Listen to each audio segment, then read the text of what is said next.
आज के एपिसोड 1424 की शुरुआत वहीं से होती है जहां पिछली बार कहानी बिल्कुल अपनी चरम सीमा पर थी। सुकून ने पूरे घर को अपने वशीकरण में जकड़ लिया है और असली रूही की आत्मा अब भी नहार तक पहुंचने की पूरी कोशिश कर रही है।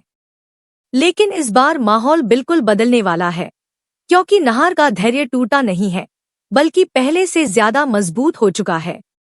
एपिसोड की शुरुआत में नहार रात के सन्नाटे में बार बार रूही को पुकारता है। उसका गुस्सा और दर्द दोनों ही चेहरे पर साफ नजर आते हैं।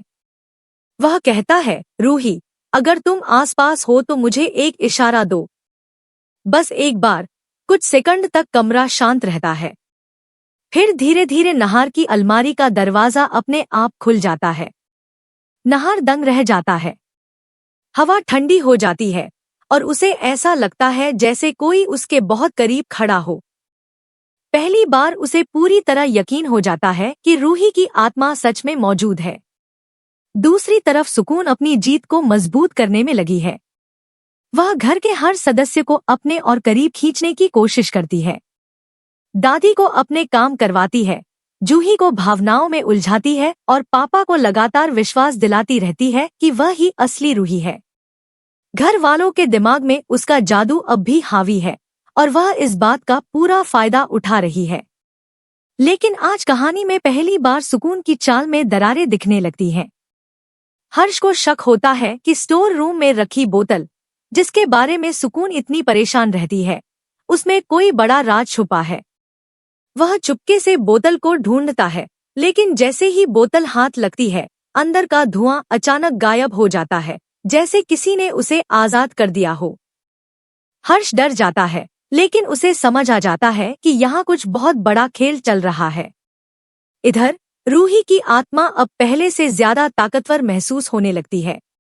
वह नहार को छू तो नहीं सकती, लेकिन उसकी मौजूदगी महसूस करवा सकती है। नहार के आसपास चीजें हल्की हल्की हिलती हैं। उसकी बातें सुनकर हवा तेज चलने लगती है। और आखिर एक पल ऐसा आता है जब नहार को रूही की आवाज बहुत हल्की सी सुनाई देती है। नहार पलटकर देखता है और विश्वास की चमक उसकी आंखों में उतर आती है। उसी समय सुकून नहार को ब्लैकमेल करने की कोशिश करती है।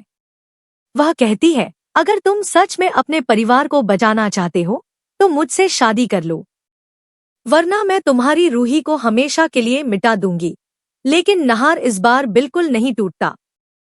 वह दृढ़ता से कहता है, मैं अपनी रूही को ढूंढ कर रहूंगा और तुम्हारा कोई भी धमकी मुझे नहीं रोक सकती। एपिसोड के अंत में एक जबरदस्त ट्विस्ट आता है। नहार मंदिर से लाया हुआ पवित्र सिंदूर हाथ में लेकर घर के बीचों बीच खड़ा होता है और जैसे ही वह पहला कदम आगे बढ़ाता है, घर की लाइट्स अचानक टिमटिमाने लगती हैं। हवा भारी हो जाती है और सुकून की आंखों में पहली बार डर दिखाई देता है। क्या नहार पूरे परिवार को वशीकरण से मुक्त कर पाएगा? क्या रूही अब नहार को दिखाई देने वाली है? और क्या सुकून का खौफनाक खेल खत्म होने वाला है? सच्चाई जानने के लिए देखते रहिए मन सुंदर। अगर आप भी रूही की वापसी चाहते हैं तो कमेंट करें, आई सपोर्ट रूही।